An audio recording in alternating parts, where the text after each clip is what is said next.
Chapter 5, Mile Marker 87. Warren was stuck in rush hour traffic, picking his nose as he inched along. He dug slowly and deliberately, oblivious to the cars around him. His fingernails were short and worn down from his job, so it was more a matter of adhesion than picking in the usual sense of the word. Fortunately, he had a very large nose, so what he lacked in nail reach he made up for in depth. His index finger was buried right up to the first knuckle. He had quickly extracted the more easily accessible ones near the opening and flicked them out the window. So now he carefully rotated his finger back and forth, deftly seeking crusty remains hidden against the surface under thick hairs. Then he gathered them on his finger until there was enough mass to roll in a ball. If they wouldn't flick after 3 or 4 tries, he wiped them on the carpet by his feet. While he dug away, drivers and cars inching by him on either side would stare, some making faces. One man in a Mercedes lost the connection on his cellular phone as he gawked, remembering when he used to have the nerve to do that. Warren was about to switch nostrils when a man in a Toyota crept alongside and tooted his horn. "Go for it, man," he shouted. Jolted from his Zen state, Warren jerked his head to the left, finger still embedded in his nose, then smiled at the man and waved with the 3 uninvolved fingers in front of his face. Friendly bunch today.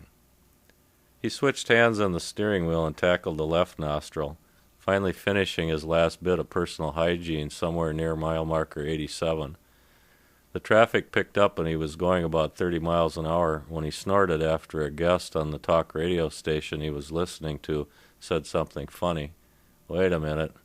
He breathed in deeply through his nose. Yes, Venturi action of the inrushing air detected something in the right nostril. He stuck his right index finger in his nose just as the car ahead slammed on the brakes. Jesus! Unable to control 2 appendages at once, Warren opted to slam on the brake with his left foot and forget the finger. Eyes wide and left nostril flaring, he saw the rear of the car ahead loom at him. Just before his screeching tires brought the car to a halt, he banged the car in front of him and his head jerked forward. His elbow caught the steering wheel spoke, jamming the index finger further into his nose, right up to the second knuckle. Then, to add insult to injury, as he was lifting his head, the car behind him banged into his rear end, sending his head into the headrest. He rebounded forward, pushing his elbow into the wheel spoke again, and jammed his finger even tighter. "Ow, God damn it!" he said in a distinct nasal twang. He turned to glare at the car behind him. There were 4 cars in the pile-up right by mile marker 88, and Warren was the second from the end. As steam rolled out from under the hood of the car ahead of him, and irate motorists backed up in his lane were slowly passing around the stalled cars, he sat staring at the mess with his finger in his nose. Someone must have called 911 on their cellular phone, because 3 highway patrol cars were on the scene in a few minutes. No one got out of their cars, the traffic was too heavy, so the patrolmen went from car to car getting information. As they were talking, 2 wreckers and an ambulance showed up. 2 of the cars drove off, and the medics put the man in the lead car on a stretcher with his head braced. The patrolman came up to the window. "Okay, buddy, they'll have to tow you in." "Look, I gotta get to work. The car's all right, don't bother." "No, your left taillight's punched out. You can't drive it that way." "Say, did you know your finger's in your nose?" "Uh-huh." "Well, take it out, man. It looks funny." "I tried, but it won't come out." "I think you better come with me." They hauled away his car and put him in the ambulance with the man on the stretcher with the neck brace, who kept staring at him on the way to the hospital. Finally, he had to ask the obvious. "What's the matter with your nose, mister? You holding back a nosebleed or something?" "No, finger's stuck." "Bummer, man." The ambulance pulled up to the emergency entrance at the hospital, and they unloaded the man on the stretcher. Warren protested when they insisted he get in a wheelchair, but he lost the argument. So they wheeled him in and deposited him by a curtained bed. A nurse came over and asked for his medical card, but it was in his right pocket and he couldn't get at it with his left hand, so he pointed and shrugged. She dug it out and found the card, then stuffed the billfold back in his pocket. 2 interns came in, took one look, then made him sit on the bed. One pulled his hand while the other held his head. The finger wouldn't budge. After they both broke out in a sweat, they gave up and sent him to X-ray. A candy striper wheeled him back after they took 3 shots, top, front, and side. A few minutes later, the x-rays were tossed on the table next to the bed. Warren watched people come and go around him. He was low priority in the ward. Finally, the two interns came back. They studied the x-rays and got in a heated discussion, then called in a third intern. They scratched their heads for a while, then one of them left and came back with a gray-haired doctor. He looked at Warren, tugged on his hand a bit, then studied the x-rays. "Worst case of synesthemus I've ever seen," he said. They stared blankly at him. "You know, like vaginismus." Still blank stares. "Coitus locomopus?" Light bulbs went off. They finally got it. Muscles in his proboscis spasmed and locked around his finger. The old doctor called in a nurse and ordered a shot of muscle relaxer. She gave him a dose deep in his cheek. They all waited a few minutes, then the two interns pulled again. No success. The doctor ordered 2 more shots, then they all left to attend other patients for a while. By the time they returned, the right side of Warren's face looked like a basset hound and he was drooling.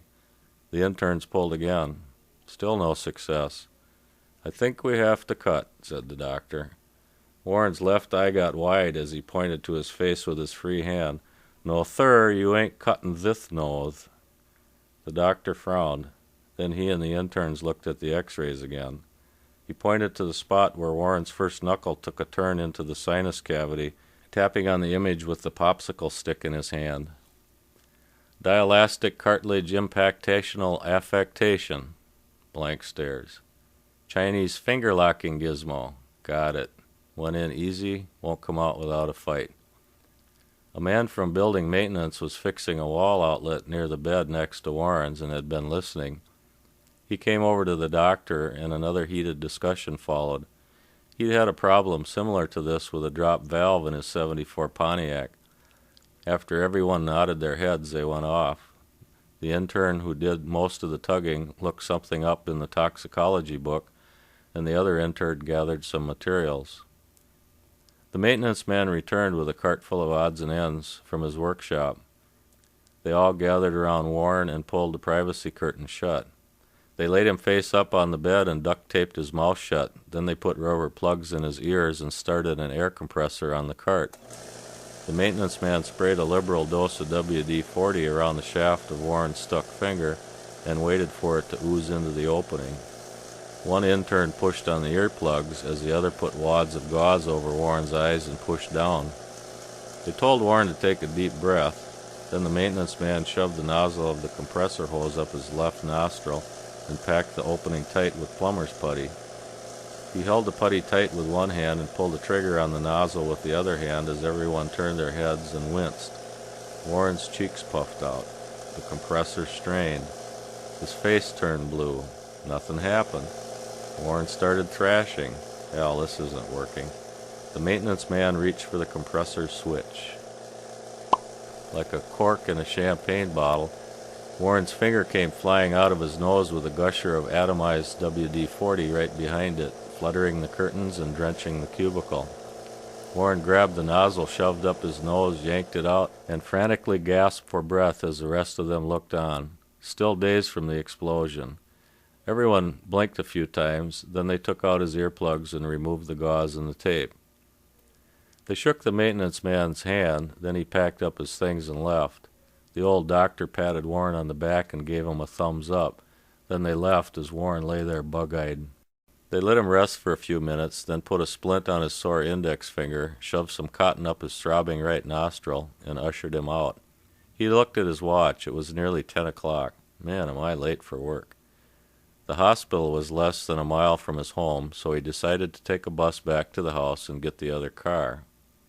He stood at the bus stop with his face drooping, nose turning purple, finger in a splint, and slicked down from a fine coating of oil. He figured he was pretty lucky that they didn't have to cut him. Well, maybe he wouldn't feel quite so cheerful if he knew in 2 weeks a bill for $1,463.87 would appear in his mailbox, including such things as $47.50 for a can of WD-40, $157.93 for use of the compressor, and $14.21 for shop rags, minus his $1,500 deductible insurance, of course. The bus pulled up, and the driver gave him a funny look as he fished for change. This guy needs a new bed pillow. When he got home, he went right to the phone and called work. Lou's Screw Company, may I help you? Maribel, this is Warren. Tell Lou I'll be in soon. Who is this? Warren. It's Warren. Warren, have you been drinking? No. Listen, I had some car trouble. Just tell Lou I'll be in soon. Okay, I'll tell him, Warren. You sound awful. Maybe you should see a doctor. No thanks, I already seen one. He changed his clothes and took off for work in his second car. As he headed down the freeway for a second time, he had the urge to pick his nose, but kept both hands on the wheel. No sense taking any chances. He was just passing mile marker 87 when an old flatbed truck loaded with farm chickens merged in front of him. Nice-looking birds, he thought, as he drooled and hummed along to a song on the radio. Glad to have this morning behind me. All of a sudden, a pallet of crated chickens came sailing off the back of the truck and landed like a skier off a jump about 200 feet in front of him. Jesus! As the crate of squawking and fluttering birds skidded toward him, he jammed on the brakes with both feet and yanked the wheel. The car spun around and the crate passed him by, close enough for Warren and the chickens to lock eyeballs for a split second. He spun around 3 more times and stopped, still in his lane, and pointed toward the shoulder as the crate ground to a halt several yards behind. Cars screeched their brakes and swerved as the chickens cackled and Warren wheezed. He frantically tried to start the car. It stalled when he forgot to push in the clutch. It wouldn't start, so he hopped out and ran for the grass past the shoulder, then stopped to catch his breath. About the time he turned around to see if his car was in one piece, an old lady in a Fleetwood Cadillac came on the scene, peering over the wheel and humming along with a Lawrence Welk tape. The chickens stared. The old lady rubbed her cataracts. Oh! The crate exploded, birds and feathers flying in all directions. Oh! She hit Warren's car dead center, sending it right at him in the grass. Oh, shit! Warren backpedaled furiously, falling to the ground. It was still coming right at him. He crab-walked furiously. The car whizzed by, then came to a halt right in front of mile marker 88. Ha! Missed. Whoomp! Whoomp! Whoomp! Birds rained down like incoming mortar, mixed with a snowstorm of feathers. Just as he looked up, a big friar nose-dived in on him, beak first and looking like an upside-down bowling pin. Oh, whoomp! Oh, goddammit! He sat up, saw the chicken's beak buried up to its eyeballs in the top of his foot, and promptly passed out. He was dreaming about an old guy in a white goatee chasing him with a cleaver when a poke on the shoulder woke him up. You okay, mister? He looked up and squinted into a dark face silhouetted by the sun. You a mortician? No, I'm a paramedic. Yeah, I'm okay. He blinked a few times. How's the bird? Sorry, he's dead. Oh, hey. He touched his face. I'm talking normal. The numbness was gone. Great, his day was looking up. They went to get a stretcher, and he laid there quietly, staring at a bumper lying next to him. A man with a wrecker hoisted up his car, crumpled right up to the rear window, then walked over to him. This your bumper with the screw everything sticker, mister? Said the man. Yeah, put it in the trunk. Sorry, there ain't no trunk. I'll put it in the back seat. The medics returned and grabbed Warren, the chicken still embedded in his foot, and loaded him onto a stretcher. Warren grabbed the chicken by its legs to pull it out. I don't want that maintenance man at the hospital to... Hey, better leave it there, mister. The medic grabbed his hands, then strapped him down. A chicken in the foot ain't something you should fool with. Warren took in the scene as they loaded him into the ambulance parked in front of the Fleetwood. A passerby who had stopped to help was pulling birds from the grill and putting them in his car as 2 paramedics scrounged in the front seat of the Cadillac. The old lady lay motionless on a stretcher next to her car with a big ice pack on her face. She dead? Asked Warren. Nah, she's okay. Airbag worked. What they doing, digging out a passenger? No, they can't find her uppers. She won't get in the ambulance till they find her uppers. They took him to the hospital, wheeled him into the emergency ward, and transferred him to a bed. He went through the same check-in routine as earlier, then lay patiently awaiting his turn. An intern came into the cubicle, looked at Warren and the chicken, then back at Warren. Say, aren't you... Not waiting for a reply, he left the cubicle shaking his head. A few minutes later he returned with the same group who helped him earlier. The gray-haired doctor lifted the limp chicken and felt its pulse. "Dead as a doornail," he said, then laid it back down. The interns shook their heads somberly, then they concentrated on Warren's foot. The doctor felt around the beak and poked the bone where it was embedded. He scratched his chin. "Doc, you don't need that guy for maintenance again, do you?" Warren said. "No, I think we can handle this one alone." That said, he grabbed the chicken around the neck and gave it a yank. "Fine-looking fryer," he said, holding it up for all to see. Then looking at Warren, "Want to keep him?" "No thanks, Doc. I got 3 in the freezer." Warren looked at his watch. Boy, Lou's going to be mad. "Can I go now? I'm really late for work and, Sure. We just have a few things to do, then you can go." The doctor conferred with the interns for a few minutes, then left with a chicken under his arm. One intern looked up something in the toxicology book, and another took off Warren's shoe and sock, put some salve on the puncture, and sent him to X-ray.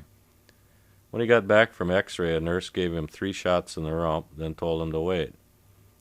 Finally, the first intern returned with the X-rays and told him there were some torn ligaments, but no broken bones. The nurse came in and put a walking cast on his foot, told him to keep it on for a week, then ushered him out. He hobbled to the bus stop, shoe under his arm, and boarded the next bus. When he got home, he went straight for the phone. "Lou's Screw Company, may I help you?" "Maribel, this is Warren again. Tell Lou I had more car trouble, but I'll be in soon." "Warren? You sound much better." "Yeah, the day's looking up. Tell Lou not to worry. I'll stay late to finish the Woodley order later, okay?" "Well, Lou went down the basement to sneak a smoke, but I'll tell him—" Woof! Click! Bzzz! "Maribel! Maribel! Hello!" "Dang it, Maribel, there's only 4 damn buttons on that phone. How can you mess up 4 buttons? He called back, but got a busy signal. Oh well, she'd give Lou the message. He was out of cars, so he called a cab, then hobbled into the living room and turned on the TV while he waited. He'd been sitting there about 20 minutes, nodding off to a Gilligan's Island rerun, when a news flash woke him up. "I repeat, we just arrived on the scene with our cameras. An explosion at Lou's Screw Company has leveled the building. There were reports of a gas company crew working down the street, but we haven't confirmed this yet. Lou's screws are everywhere. The building is in shambles. No word yet on the fate of the people in the building." Warren stared at the smoking rubble behind the reporter. There was a huge hole in the ground where the building used to be. "Well, I'll be..." A motley group of people gathered at the pearly gates, mulling around as they tried to get their bearings. Lou stood there in a daze, cigar still in his mouth, with the end flared out in a perfect flower shape from the epicenter of the blast. Evelyn from accounting, girdle smoldering, was chewing him out and reminding him she had told him many times that those stinking things would be the death of him.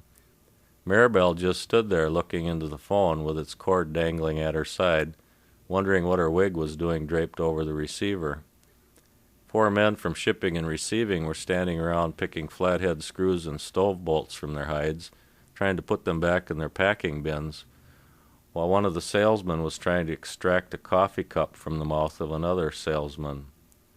As St. Peter tapped his fingers impatiently on his desk, waiting for them to line up for check-in, Ariel and his junior trainee, Uriah, looked down at Warren from a nearby cloud. "Well, I did it. I kept him away from work," said Uriah. "That you did, Uriah. Somewhat unorthodox in your methods, but you certainly saved him for another day." Ariel gave him a pat on the wing. "Wasn't easy, you know. He hadn't missed a day of work in almost 12 years. "Yes, well, he'll be getting some time off now." "Okay, so I win the bet. You can tell Hortense I'll be taking over guard duty for Elvis now.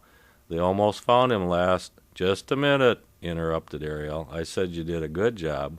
I didn't say you won the bet." "Yes, but as I recall, you said I won't let him get within 10 miles of work. 10 miles from work is at mile marker 87, not 88. Sorry, marker 88 is 9 miles from his job." "Hey, that was just a figure of speech. You wouldn't hold me to that, would you?" "Uriah, we don't use figures of speech here. You know that. Politicians and lawyers use figures of speech. Look where they end up." Uriah sighed. "I guess I lose the bet then, huh?" "Guess so. Time to pay up." Do I have to try to make Democrats out of every televangelist south of the 45th parallel? No, I told you, just the ones that dye their hair gray. Uriah shuddered. He didn't want to think about it. He looked down at his charge. Warren was still glued to the TV, picking his nose and rubbing his foot. Kind of feel sorry for him. He had a rough day. I wouldn't feel too sorry for him, replied Ariel. Why's that? He's scheduled to win the 5-state lottery this Friday. Great, said Uriah with a broad grin. Well, don't spin your halo yet. I believe in all the excitement he's gone through today, he might just forget to go to the corner store after supper to buy the winning ticket. Hey, that's all right, said Uriah, as he hopped off his cloud and flew toward Warren. I'll just whisper him a reminder. Ariel lifted his hand to stop him, but his reflexes were too slow. All he got was a handful of wing feathers for his efforts. As he was about to go down and drag him back to their cloud, Uriah was already standing next to Warren. He leaned over to whisper in his ear, and his hand came up to touch Warren's shoulder. Ariel's eyes got wide. No, don't touch his shoulder. It was too late. Warren hobbled up to the pearly gates as he rubbed his nose and looked around at the motley group gathered there. Now what the hell?